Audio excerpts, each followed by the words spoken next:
Friday Night Racing on Off the Ball.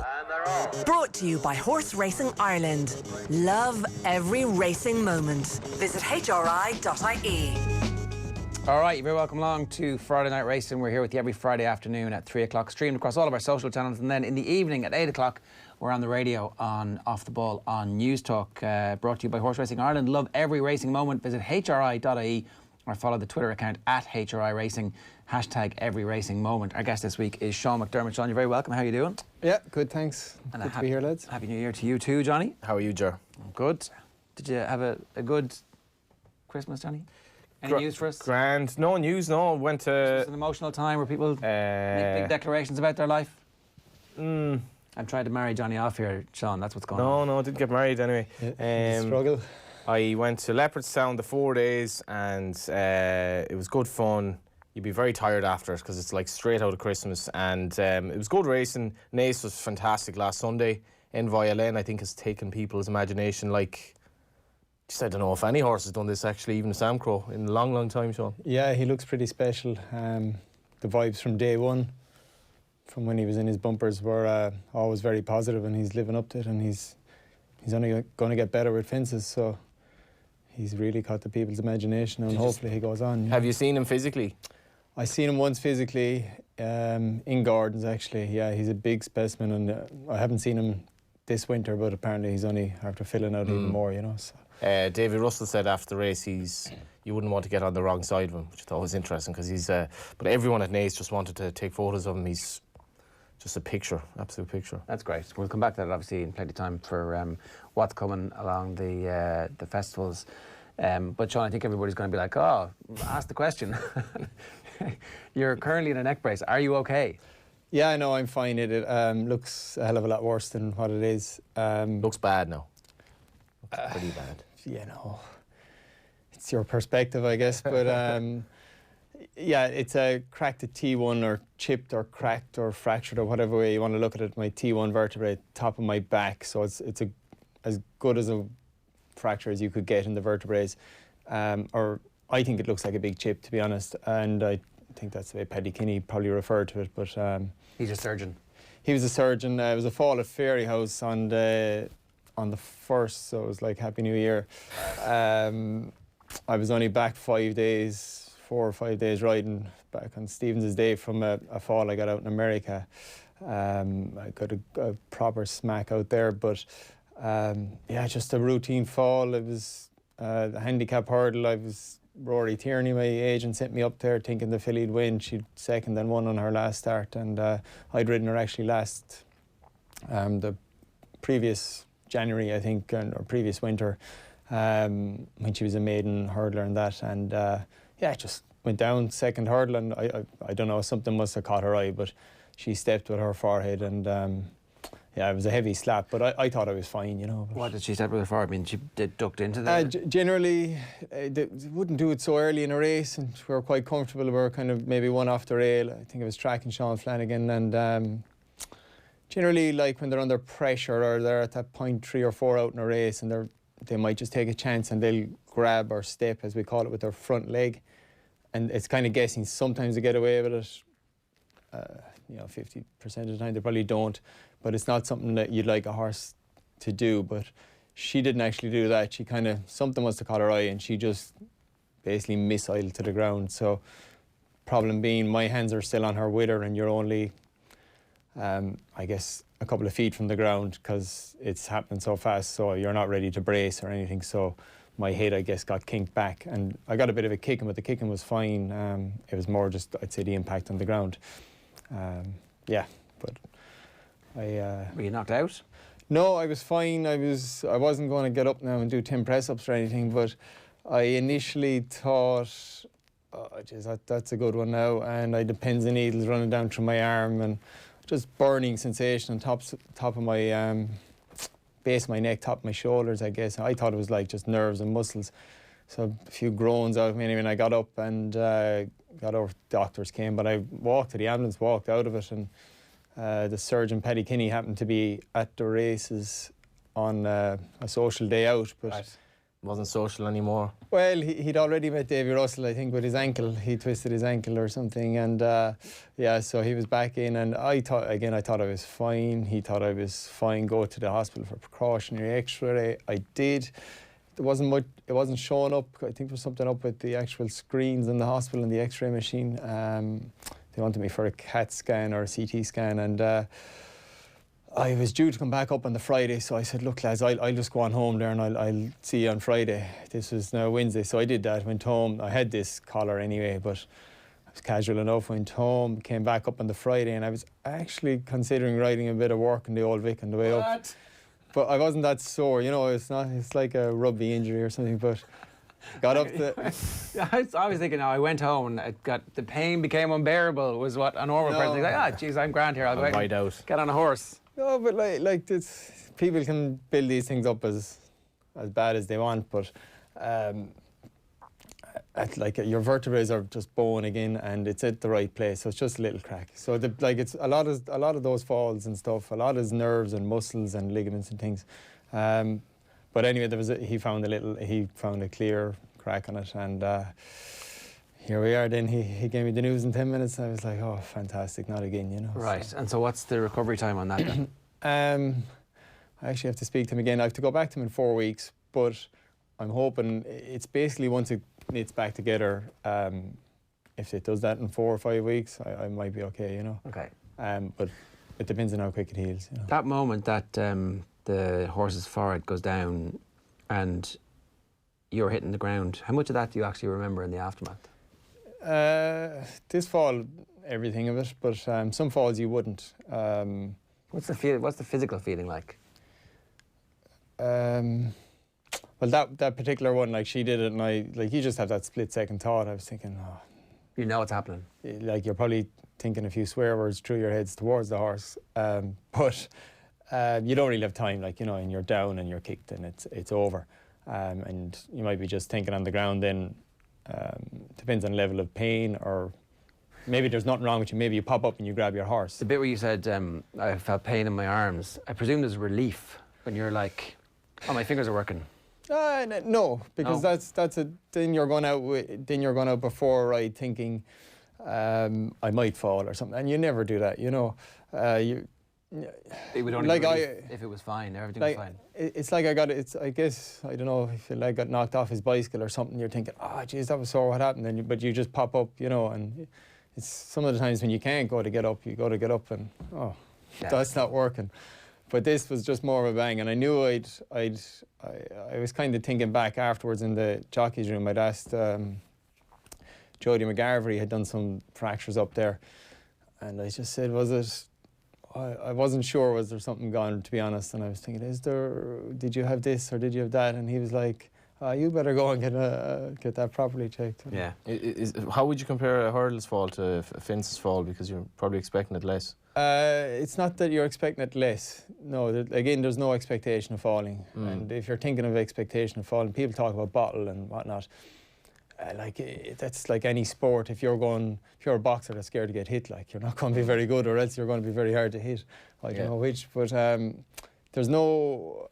A hurdle fall is worse, basically, because most of the time, because you've less time to react.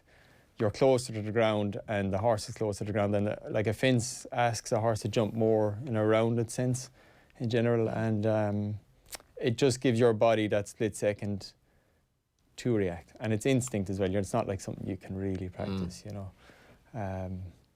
It's just the speed of it happening, I guess. And how would it rank in your history of falls and tumbles in racing? Oh, that one wasn't too bad, no. No, the one in America wasn't great, but I broke 5 ribs that time and punctured a lung there. But that was a heavy slap. But the worst of all, years ago, I dislocated my hip, and I think Ruby actually did that one time, and I wouldn't wish that on anybody now. When you hear of hips, you don't think of an injury, you think of needing your hip replaced, I suppose. So, like, that must be a hell of a blow. Yeah, it was actually on a horse that I think Gavinci de Solvin, I think was his name. He was, I think, ex-Artemore horse. Paul Nolan trained him, and he was going around in one of those nice condition races or nice prize money condition races in Kilbeggan.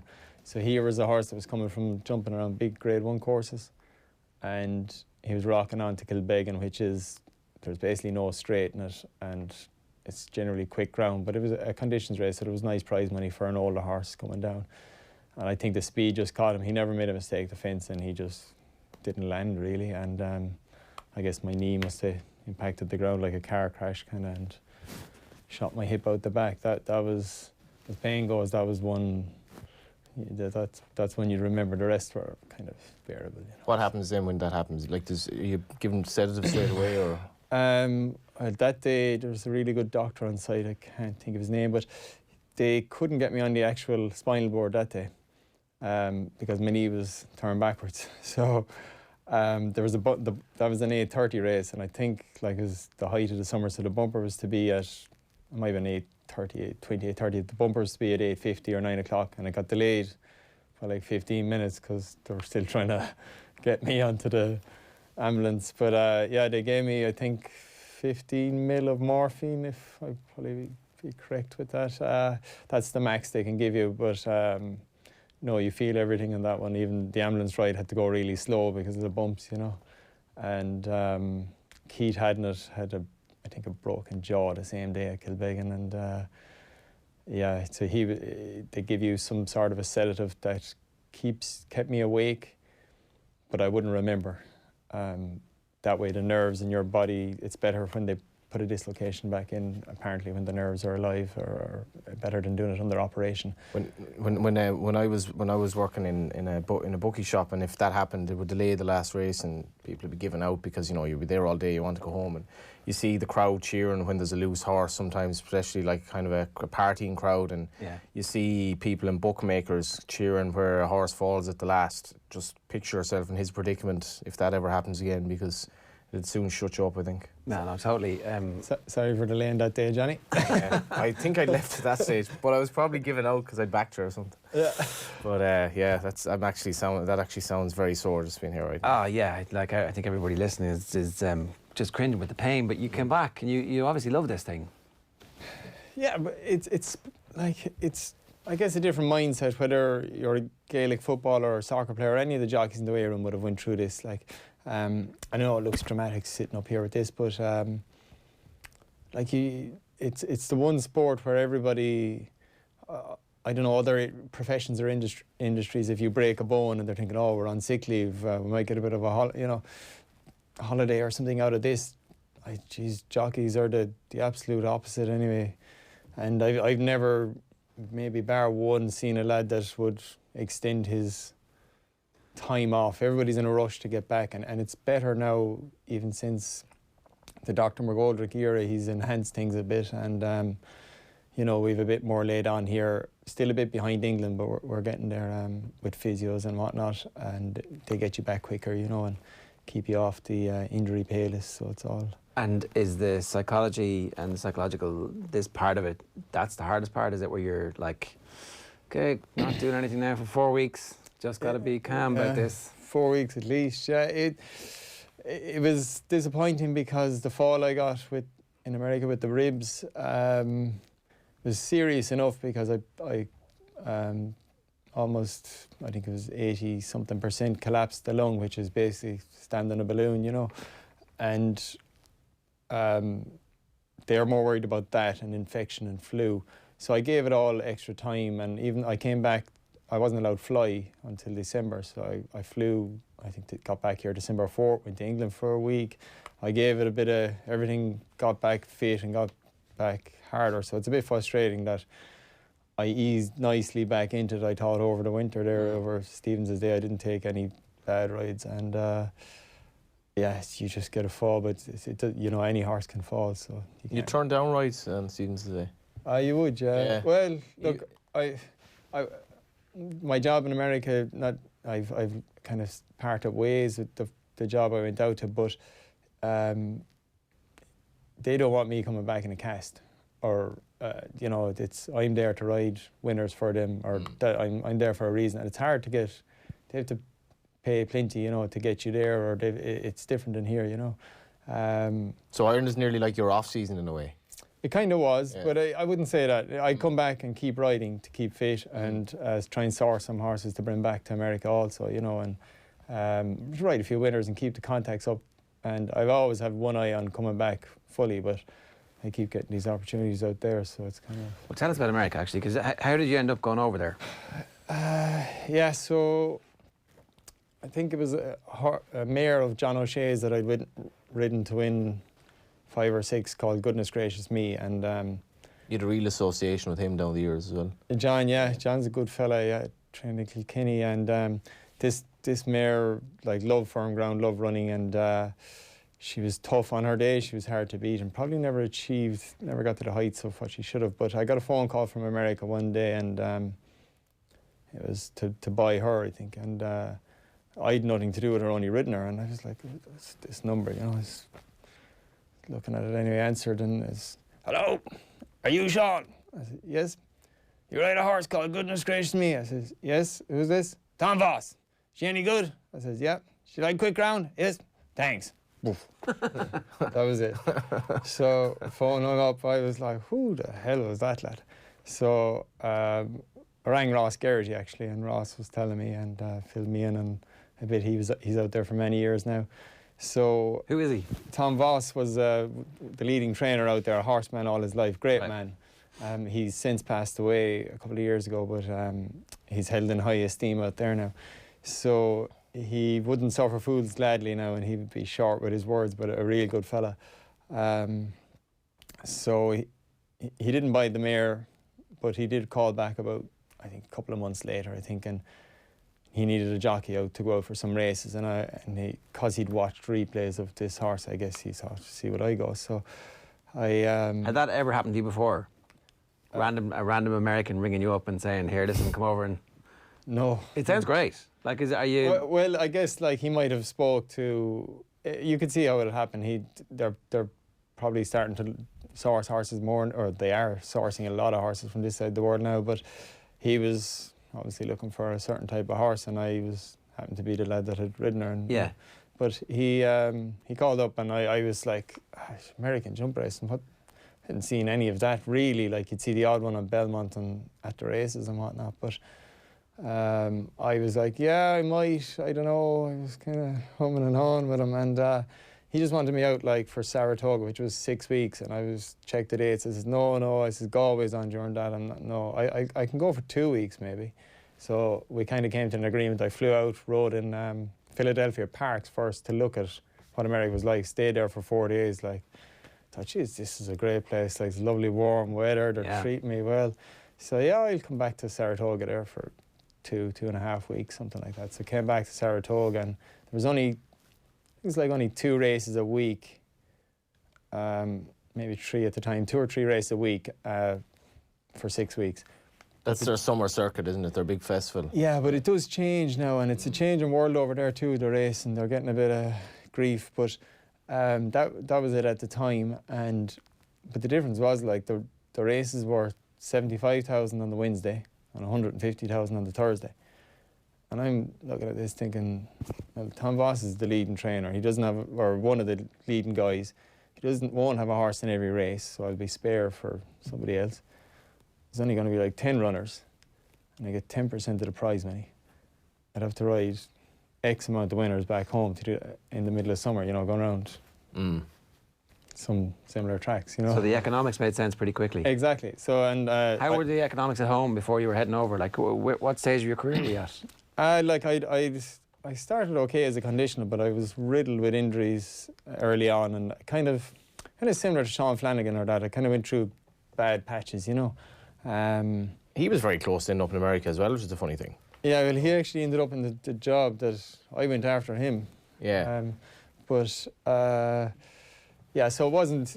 You can do quite well in Ireland, like, make a good living riding and winners, but it's a very funny sport, as in, it's all about fashion or who's clicking, and a lad gets on a roll, but there could be 10 better lads there that have been passed over, and that's just the way it is. You see it with, you know, John Allen in Australia riding like 7, 8 group winners last year in the flat, you know, and riding phenomenal now. You wouldn't know whether it's Ryan Moore or Johnny Allen you're looking at. And Declan Bates, another one of these lads, and all the lads that have went to England, like Gavin Sheehan and them, like they're all here before in Ireland giving it a go, and it doesn't work. So the pool here is unbelievably strong. Oh, very. And it's no fault of anyone that, like, a guy could be in a yard and he just needs that opportunity, or, like, it is a business and that, but it seems to, maybe you get the experience here and you go out and you're better out in these countries, I don't know, but there's a lot of talent here. You know? I've always thought in Ireland it's almost like, say, Man City and Liverpool, and then you've maybe the next batch, but the middle batch, like, are the sort of down in the relegation zone, incredibly talented riders, which just isn't the opportunity there. Yeah. Sean would have been one of the, just looking at, I can't believe you're on the go 20 years. Like, actually, that's very surprising. So just time flies. Your best year was probably when you were conditional, when you got 13 winners in 2001, 2002. Yeah, I never had a massive big season, but again, I think all of those first, there wasn't a lot I didn't do every year or as in injuries wise for the first half a dozen years. But and you just become, you just get not fashionable, I guess, but you still ride plenty of horses and whatnot. You still have And just as well, I presume. Or do you feel like you're as good a jockey even when things aren't going for you, or because it's such a confident sport and it's decided, it's a statistics game? Well, like my confidence probably never dipped that much, mentally I'd be strong, and like you come back and say like you're on the call list, you hadn't ridden a winner for a while, and this thing's cantering, and you might hit the front a bit too soon there, or something simple like that, but you'll still win. You think, oh, geez, it's grand to win, but you'll be back quick enough, and confidence comes and goes. You know, but I'm strong enough that way, but.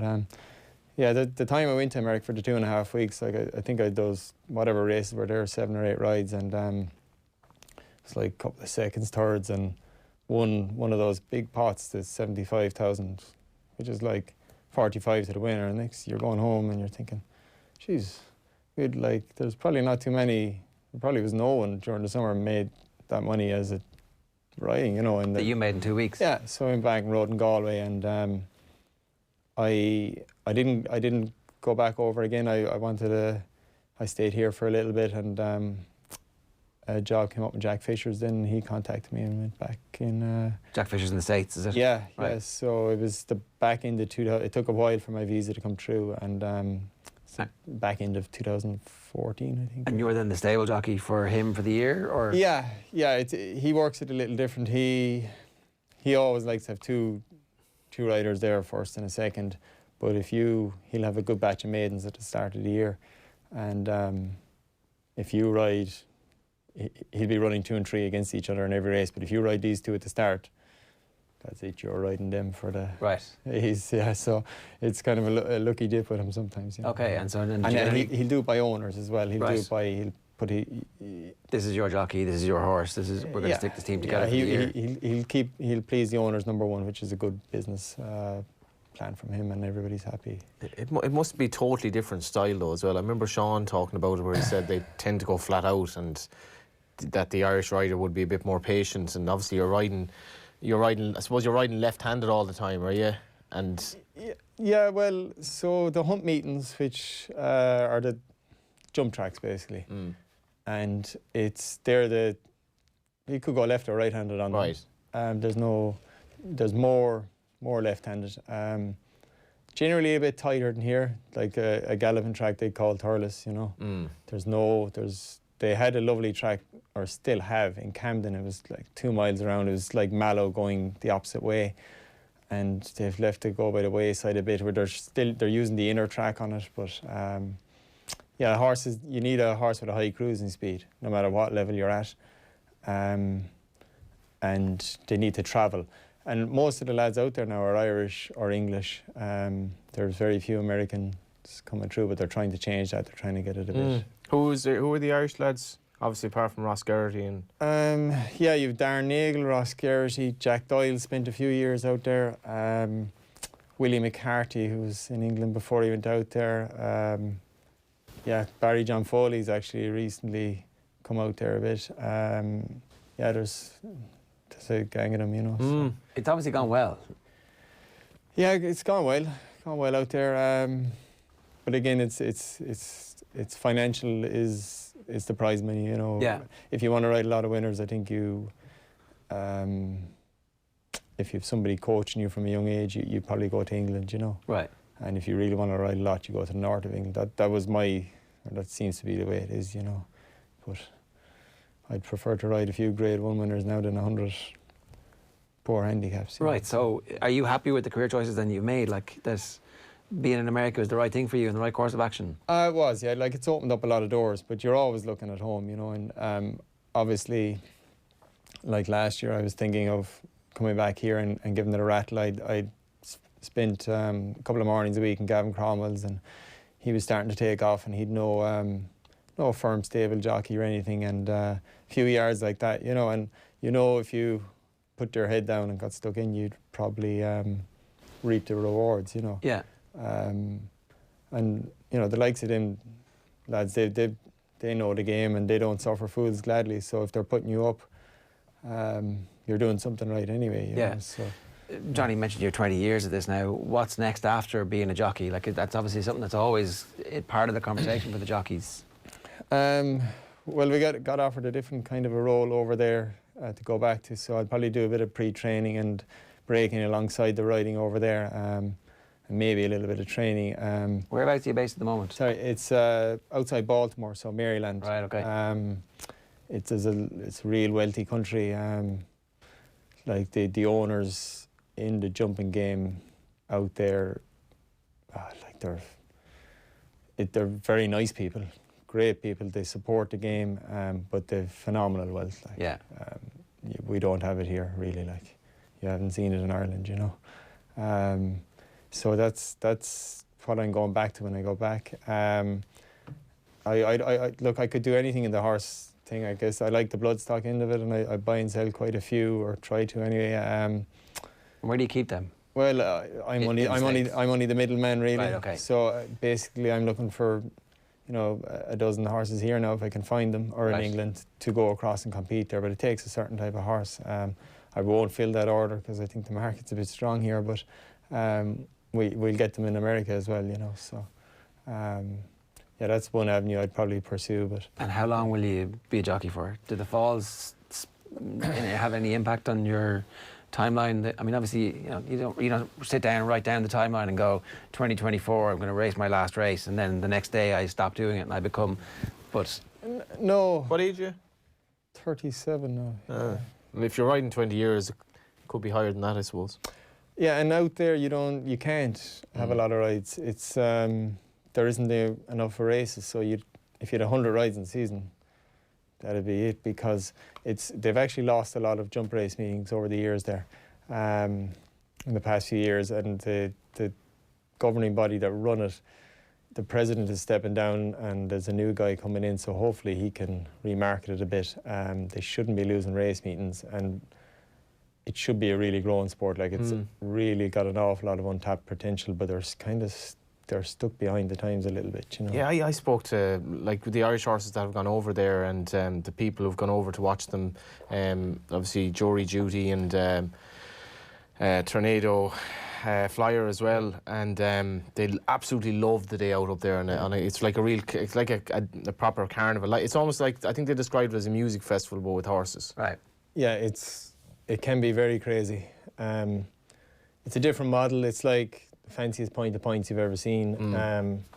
They'll have tailgating, they'll call it, and you can drive in with your pickup We truck. love tailgating. We do. I can't believe Ireland hasn't embraced tailgating in all its sports. Yeah. You can drive in with your pickup truck, and you'll buy your spot along the racecourse, along the inside of the racecourse.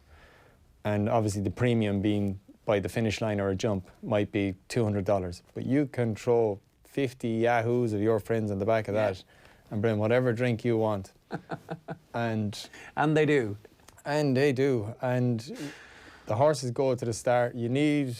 Horses go to the start there and things. And some of the race meetings, the noise, like you talk about the noise of Galway or Cheltenham or these places, like, you'll have that going by because they're so close to you, they'll be nearly reaching out, and you're thinking, will you you know, like your horse might be half. Yeah, it is a good model in a sense, but then you'll see like the other side of it, then the police will just have like cages on the way out and there'll be all these like teenagers in cable ties. They're looking a bit worse for wear. Yeah. There you are. That sounds great. Yeah, it's like good day out. A good documentary in the making of that. All right, our guest this week is Sean McDermott. You're listening or you're watching Friday Night Racing wherever you're consuming this. We're on all of our social channels every Friday afternoon, so just go down to offtheball.com is the best place for that, or every Friday evening. Of course, we're live on News Talk Radio. We're going to take a quick break. Friday Night Racing is brought to you by Horse Racing Ireland. Back after this. Friday Night Racing. On Off the Ball. Brought to you by Horse Racing Ireland. Love every racing moment. Visit hri.ie.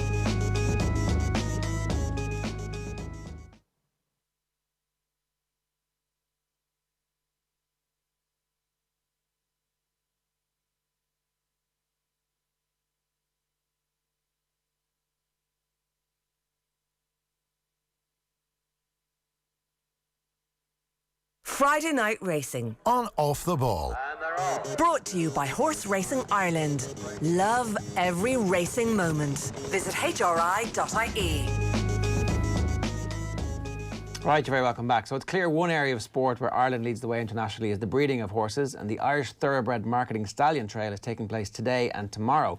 Over 25 stud farms are taking part in the trail, which lets racing fans go behind the scenes at Ireland's world-famous stud farms. It's a brilliant initiative where they open the doors and you get to have a wander around and some chats with the people who are involved. The Stallion Trail is free to attend. You can register at itm.ie/Stallion Trail. That's itm.ie/Stallion Trail to attend your nearest stud farm. Our own Tom Malone has been out and about visiting the various yards today. He caught up with trainer John Flood at the Boardsmill Stud in Trim, County Meath. Have a look. Well, I'm down here with John Flood of Boardsmill Stud. A lovely morning. You organised that well, John. Yeah, no, it's a lovely day, Tom. Hopefully going to be a busy couple of days. Yeah, looking forward to obviously the Irish Thoroughbred Marketing Stallion Trail. When people come here to Boardsmill, what will they see that may be slightly different from some of the sort of bigger, more kind of commercial studs? Yeah.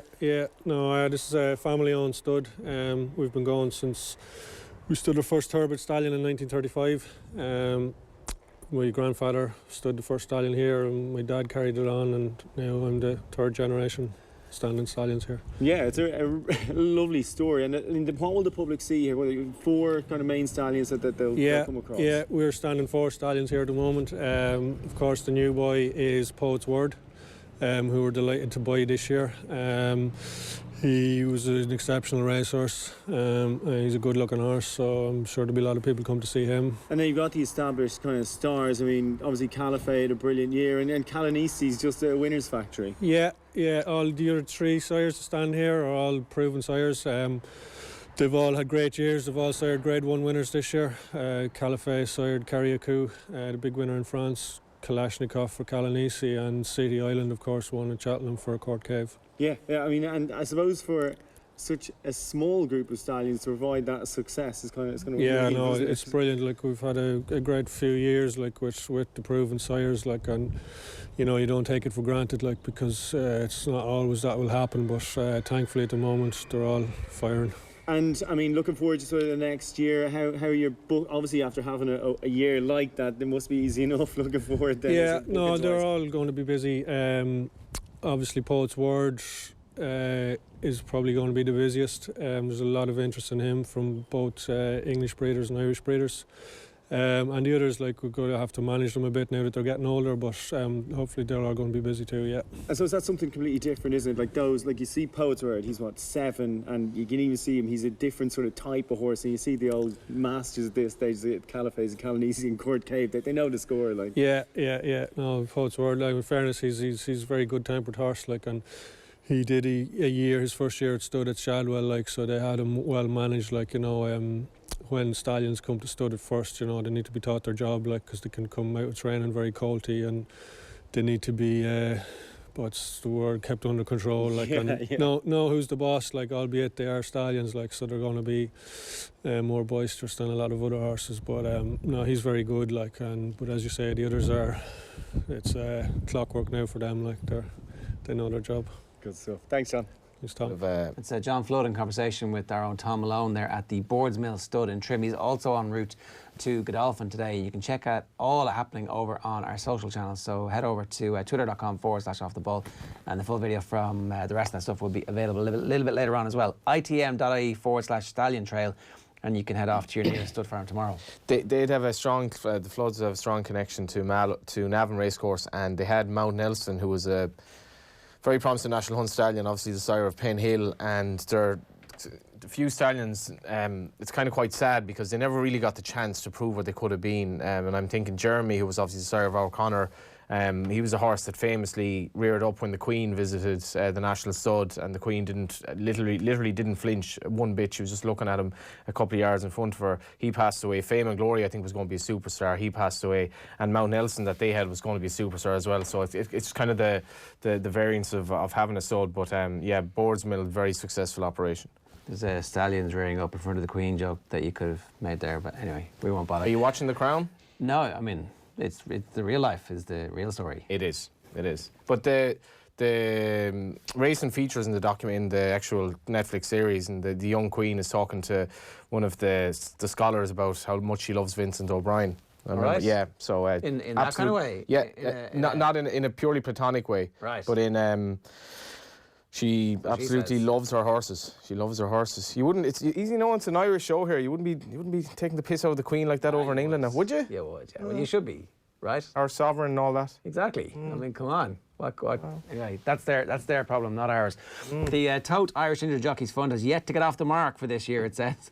Come here. It's bloody well 9th of January. We've 10 days in. Selection. After Johnny's selection, Hardwired was only able to finish on the coattails of the leaders when 4th at Naas last weekend. The Irish action this weekend will come from Fairyhouse tomorrow and then Punchestown on Sunday, where Andy Dufresne will seek redemption in the Grade 2 Moscow Flyer Novice Hurdle. There's like a nominative determinism with Andy Dufresne that only at the very end things go well, right? No? Yeah. It's If gotta be a you little really worried want to about that. stretch that Shawshank Redemption analogy, I don't know about Sunday now. I don't know what you made of this horse. I thought he was beaten fair and square the last day over 2.5, and I didn't think that'd be a negative. And now he's dropped back to 2 miles. I'm not sure about him. My nap is Cheb de Kervenu in the 2:10 at Punchestown on Sunday. It's actually Patrick Mullins riding for Gordon Elliott, which is quite interesting, taking on a horse of Gavin Cromwell's that beat it the last day. But Chef de Kervenu is my nap. But we've very good racing this weekend. Does Patrick Mullins often ride for Gordon Elliott? No, I don't know if Jamie Codd is away or whatever. No, he would have, I'd say, once or twice in the past. But, He has ridden for him in bumpers. This is There was a picture of them all hanging out recently. Yeah, up at Willie's, I think, wasn't it? Yeah. Gordon came for a visit. they bought, I believe, at an auction, didn't Eddie O'Leary buy the visit to Willie Mullins' yard? Right. Yeah. I didn't actually know that. Yeah, so that was it. it was quite funny. What are you doing over there? Let me have a look there. What's Well, this? we left you in 2016, but let's go over for a day out anyway. And I think, I could be wrong, but I think one of the other Mullinses were bidding for the visit to Gordon's yard. Right. Or so it was. I mean, there was something, there's a bit of banter. Yeah. Very good. Yeah, they do get on well, but I wrote an article on this today. Like Gordon is 250 grand ahead in the trainer's title, but says he's no chance whatsoever of winning it. He probably has a bit of a chance, but It's early days. early days. there's a Like good Willie went into 4 months left. Yeah, Willie went into Punchestown. But in fairness, the Dublin Race Festival, if one of them happened to have a very good one and one of them happened to have a very bad one, it could really swing it, because Gordon has a serious team of novices this year. He wouldn't have the seniors that Willie has. Yeah, but obviously they'll come in a couple of years. So we're in the UK, some decent graded action tomorrow. It's going to come from Kempton and Warwick. Johnny's bet, a reminder here, Cheb de Kervenu. Is that it? I don't know what that means. Is it ex-French horse? In the total event rental amateur national, the handicap steeplechase, which goes to post at 2:10. Why do you like this horse? It's just touched off by Gavin's horse, the last of the Doyen mare, in a drive and finish. Biddy the Boss, she's not really that reliable, and he was well backed. He was really gaining at the line, gave it everything. He's better off at the weights. I don't really like much else in the race. I thought it was a winnable enough contest for amateur riders, and Patrick obviously definitely not a negative as well. Reminder, new Tote customers can get up to €50 cash back for opening a new account. Check out the tote.com website for more details. There are some other races that we should preview this weekend. We start at Fairyhouse tomorrow. the Dan and Joan Moore Memorial Handicap Chase, 2 miles, 1 furlong. Yeah, obviously a famous family, the Moores, and Charlie Stout is quite interesting here. He's running out of the handicap. If you backed him at Leopardstown, you would have been fairly sick because he jumped brilliantly. He carried Owen O'Connell to the front, and I'm sure this has happened to Sean. A loose horse sort of careered across him, and he kind of had to rein him back. But by the time he did, he'd kind of half gone off the track, and then the horse was sort of confused and just ran out through the wing. But everything was going to plan at the time. I think he's been crying out for a proper, strong 2 mile race, which this will be. Now, as a class angle, he's a lot of work to do, but I think he could be very interesting. This race is fascinating. You've Vanatu in it, a lot of horses, a lot of people will remember. Ustin Dema, who was a very good novice last year, obviously, and also Rock the World, an old horse who's bidding to reclaim former glories. That will be the feature 100 grand race at Ferryhouse tomorrow. Okay, so that's a big race, but this is a handicap chase. These are just good handicappers. Yeah, well, this race worth 100 grand. The 2 races at Punchestown, the graded races, are worth less than 50. So the good handicaps, which I think is the way it should be, the good handicaps are attracting good prize money as well. And we don't expect to see any of these horses then have amazing years after this, do we? Well, Olsen, Can you use this as a stepping stone? You can't. Olsen Dame is only a sophomore chaser, so he's in the... he was a grade 1 horse as a novice. Already last year kind of fell apart in the novice division. A lot of horses got injured and so on, but he could be competitive at grade 1 level.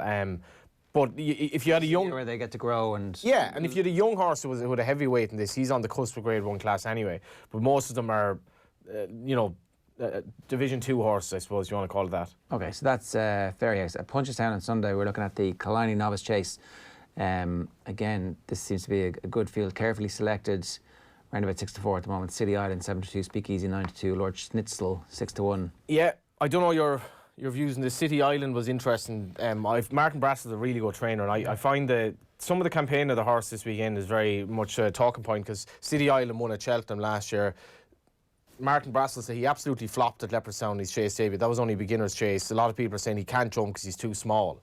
Martin Brassell, he left the track that day and apparently he had a real scowl on his face. It was a bad day at the office, but he's had a winner since. Straight back to war into a graded race with this horse, which is... it looks really ambitious, so I'm fascinated to see how he goes. Yeah, I haven't been following the racing as closely, but City... Nothing to be doing, that's just the last week. Yeah. But City, true. It's actually quite hard to see the racing over there. But City Island, his jumping hasn't been up to scratch. He's just lacking confidence. I wouldn't say anything about size not being a good jumper.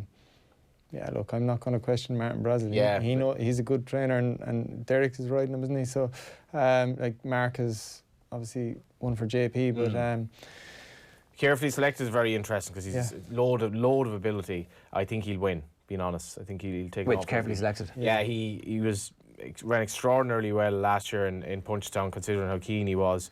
He jumped okay in his chase debut, but he's so much ability, this horse, and I couldn't have City Island at all. There's 16 days to get over his Leopardstown forms, going straight into this company. If it works out, it does, but I couldn't have him.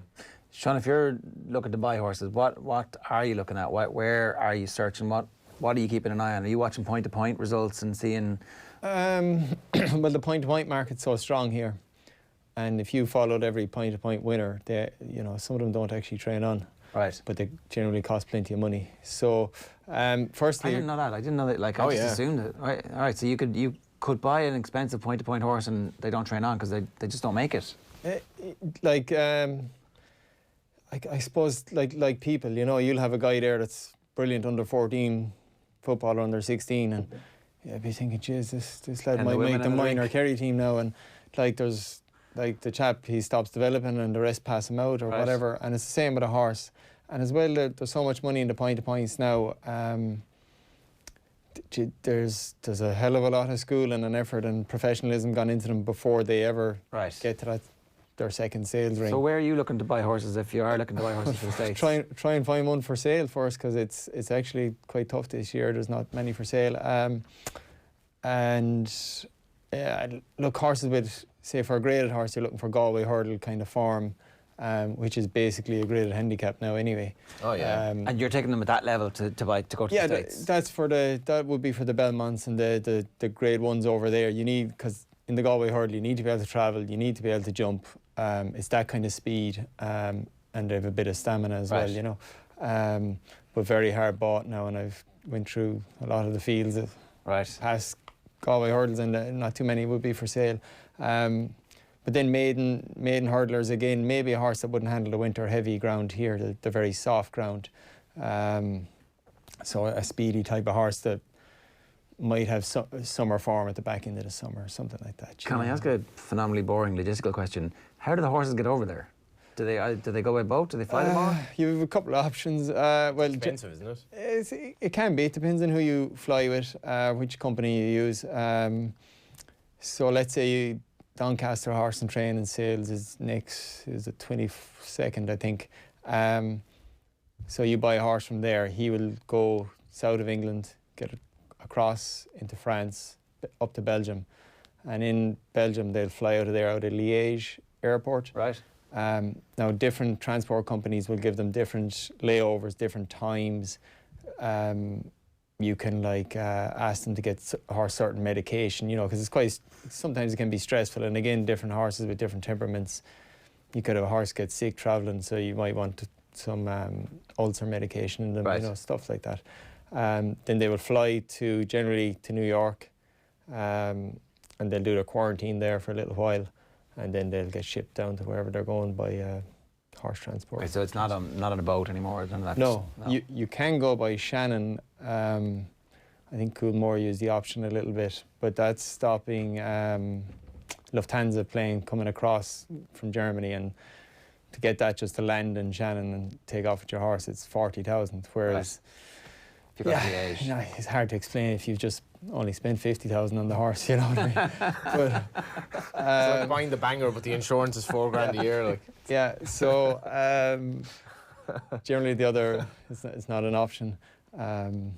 Yeah, so that's Right. Okay. So it wasn't that boring question. See, Yeah. we didn't talk about the rest of the field in the Andy Dufresne race, which is at Punchestown on Sunday. Andy Dufresne was bought at Cheltenham last year, was it? I was actually there. I'm trying to think now. He was bought at the Cheltenham Festival. They have a sale on after a race on the, I think maybe the Wednesday. But he was bought. There was a nice story behind it because Camilla, who worked for Gordon, part-owned or half-owned the horse, and it made a lot of money, and obviously went to JP McManus. So it was a great, it was one of the foot soldiers making a nice bit of money from a horse that had won a point to point. I still think he's very, very exciting. I just don't know what the price is on Sunday. 6-4 on at the moment. Yeah, I wouldn't be having that, to be honest. If he wins well, he can win well and maybe go on to the Supreme. And he was very, very good when he won his maiden hurdle, but I don't think dropping back in trip is necessarily ideal. And Captain McGuinness won very well first time out for Henry de Bromhead, getting a couple of pounds off him for his age. And I wouldn't rule out Meticulous as well. Some really interesting campaigning of horses in that Meticulous. This is kind of like a minor going, without really playing minor, going straight into senior football, because Meticulous hasn't run over hurdles, straight into a Grade 2 on her seasonal debut. She's out of Refinement, who was a brilliant mare for John Joe O'Neill, by Fame and Glory, who I mentioned. Great ride for Eamon Corbett to get. It'll be interesting to see how she gets on, but Captain McGuinness looks the most likely rival to Andy Dufresne. All right. What price is Captain McGuinness? If Andy Dufresne's 4 to 6, probably get 5 to 1. I'd be going with him as well. At I guess, yeah. So it's going to be a very interesting race. Good racing at Punchestown Sunday. 7 to 2 it's saying here, so you might get a bit of 5 to 1 somewhere for it. Sean, we wish you all the very best in your recovery. Thanks very much. It's a really fascinating story. Thank you. About everything. And you're planning to head back to the States this summer coming? Yeah, it'll probably be end of February, early March. Right. I'm just waiting on a visa there and things at the moment. So yeah. Also made a bold prediction that Kerry would win the All-Ireland this year. There's nothing bold about that, Johnny. Do you Not when you're from Kerry. want to lay some odds there on air? Yeah. I think it's a more open championship this year. I'd lay, what price we talking, Ger? 6 to 1? I'll take a bit of 6 to 1. I think 6 to 1 to win the final last year. I think they're about 5 to 1. They weren't 6 to 1, were they? They were the first day, yeah. I think they're not. Surely not as big a price after that. For Sean, considering he's... Kerry 3 to 1. What? Yeah, I'll take your 6s, Johnny. Good man. Jerry, Been a good show, Ger. you spoke too soon. We'll talk later. Right. I think it'll be 6 to 1 now. That is the end of this week's Friday. People believe that live post Jim Gavin offers hope. You see. I think it does. I think it does. Friday Night Racing brought to you by Horse Racing Ireland. Wherever you go racing this weekend, make sure you check out the HRI. Visit hri.ie. You can follow the new Twitter account at HRI Racing. We'll see you next week. Best of luck. Friday Night Racing. On Off the Ball. Brought to you by Horse Racing Ireland. Love every racing moment. Visit hri.ie.